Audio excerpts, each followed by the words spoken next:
My relatives assumed I'd arrange my getaway to suit my sister and her children, and they were livid when I refused. So I reduced my interactions with them, brushing off their criticisms, but 2 months later, they appeared at my doorstep. Hey Reddit, before we get into it, I've noticed the channel's momentum is dipping, and hitting subscribe is the best way to keep us going. It's fast, free, and it really helps nurture this wonderful community. Let's jump into the tale. I've always been the self-reliant one in my family. I don't have children, I live far from my parents and siblings, and I don't revolve my life around family gatherings or celebrations like they do. That's not to say I don't care for them. I do. But I'm also someone with limits, ambitions, and my own pace. And somehow that paints me as the antagonist. This all kicked off when I planned a 2-week escape in September. It was ideal timing. Work was calm, tickets were affordable, and I'd been saving for a solo adventure in the Pacific Northwest. Trekking, journaling in the mornings, reading by streams in the afternoons, and being utterly disconnected. That was my vision. The issue? My sister Hannah and her 3 kids were also planning a trip, and the family expected me to sync my plans with theirs. They raised it during a family video call in July. My mom mentioned, "It'd be great if you could join us in Florida in mid-August. Hannah's already reserved the spot, and the kids would love to see you." I responded courteously but firmly that I'd already set my September plans for a solo journey I desperately needed. The call went silent. Hannah let out a heavy sigh. My dad grumbled about priorities. My mom, always the mediator, said, "We just thought you'd want to be with family. You've been so distant lately." That remark hurt more than I'd like to admit. Distant? Perhaps. But only because every family event turned into a hectic, child-focused ordeal where I ended up watching the kids or sleeping on a sofa while others claimed the best rooms. I'm not kidding. Hannah once asked me to extend my stay an extra day to mind her twins so she and her husband could go out. I used to twist myself into knots for them. But I'm 30 now. I'm done being the go-to helper. After the call, I was bombarded with messages. Hannah called me self-centered. My mom expressed her disappointment. My brother, usually impartial, checked if I was okay, but subtly noted that family should take precedence. I ignored most of their texts. I went ahead, booked my tickets, and scaled back contact over the next few months. I skipped weekly calls, didn't engage with their vacation photos on social media, and when they posted beach pictures with captions like, "Family is everything," I muted them. I wasn't upset, just drained from the guilt trips. And for the first time in ages, I felt content. My trip was everything I craved. Serene, stunning. I hiked through drizzle, wrote in my journal nightly, and only checked my phone when necessary. I felt truly aligned with myself.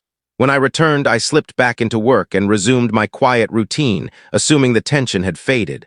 I was mistaken. 2 months after my trip, on a rainy Saturday morning, there was a knock at my apartment door. I wasn't expecting anyone.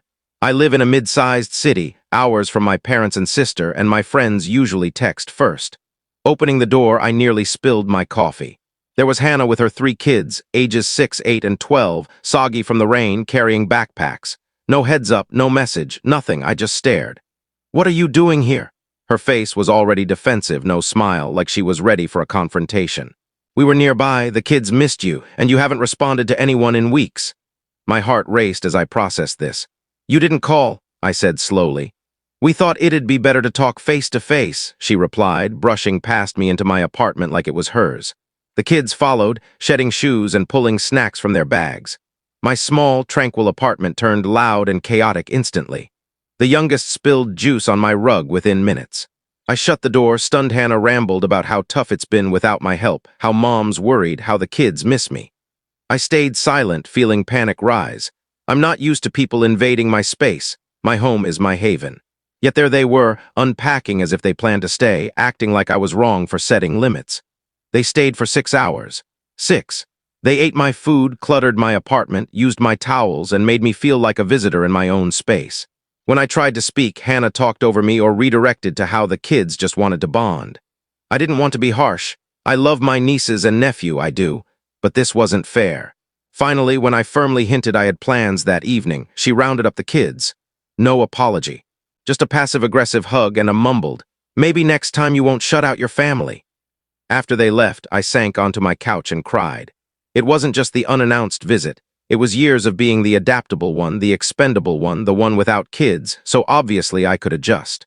My time, space, and energy were never valued. And now they'd crossed a boundary. I didn't pick up when my mom called the next day. I needed time to reflect and decide what to do. This wasn't sustainable. I couldn't keep being the family's emotional punching bag, backup babysitter, or default host. Something had to shift. But I didn't realize Hannah's visit was just the start. The next week I stayed silent. No calls, no texts, no responses. Not to punish anyone, but to clear my head without guilt clouding it. Their silence didn't last. By Tuesday, my mom sent a long email, starting with concern but quickly listing grievances. I was drifting from the family. Hannah just wanted to reconnect. I'd hurt everyone by opting out that summer and choosing my trip over the kids. It ended with a line that twisted my gut. "You're not a parent, so maybe you don't grasp what family means." That sentence lingered for days. I could have ignored it, told myself they meant well. But that quiet jab clarified everything, so I responded. I held nothing back. I explained how I'm always expected to yield, to adjust, to watch the kids or give up my space so others could be comfortable. I described how exhausting it is to be seen as lesser because I'm child-free, as if my value hinges on having kids.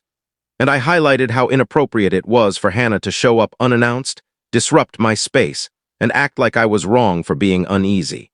I ended with one sentence. "I love you, but if this family keeps treating my boundaries as betrayals, I'll step away for good." That must have rattled her, as she didn't reply for 2 days. Then she called. I didn't answer.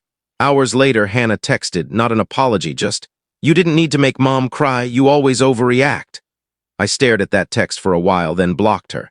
It wasn't out of anger, but clarity. This was the pattern. Hannah acts selfishly, the family enables it, I respond, and I'm the villain for not being accommodating enough. I was done with that role. Days later, my brother called. He's always been the quiet mediator. He wanted to visit and talk. I hesitated but agreed, as he respects my space. When he arrived, he brought coffee and listened. I poured out everything, how suffocated I felt, how the family treated me like an unpaid nanny, how being child-free doesn't mean I'm aimless or selfish. He nodded, then said something surprising. "You're not wrong, but I think Mom and Hannah genuinely don't see it. They're so caught up in their own chaos, they assume you're just waiting to help." That hit hard, not because it was new, but because hearing it from him made it real. He asked what I wanted. I said distance, not forever, but enough to reset. I needed them to see I'm not their emotional crutch or the single sister with endless time. I'm a whole person with a life deserving equal respect. He nodded and left, no promises, just understanding. Weeks passed. No word from Mom or Hannah. It was like I'd been erased from the family chat. Part of me felt sad, but mostly I felt peace, deep, healing peace. Until mid-November, a Friday evening. I was about to watch a movie when a group text from Mom popped up, including me. It was an invitation to Thanksgiving at Hannah's with a note. "We really hope you'll join us. No pressure, just love." I stared at it for 10 minutes. It seemed kind, innocent. But I recognized it, a reset attempt, no apology, no acknowledgement, just a clean slate. I wasn't playing along. I replied, "Thanks, but I'll be spending Thanksgiving at home. Wishing you all a peaceful holiday." No drama, just honesty. Hannah didn't respond. Mom sent a thumbs-up emoji, that was it. And that Thanksgiving was one of my best. I made my favorite dish, played music all morning, ate pie from the tin, video called close friends, and strolled through quiet streets while the city was busy. I didn't feel alone. I felt liberated. Since then, things have calmed. Mom started reaching out again with less guilt and more genuine interest in me. She's asked about my job, my current book, small things, but they feel authentic.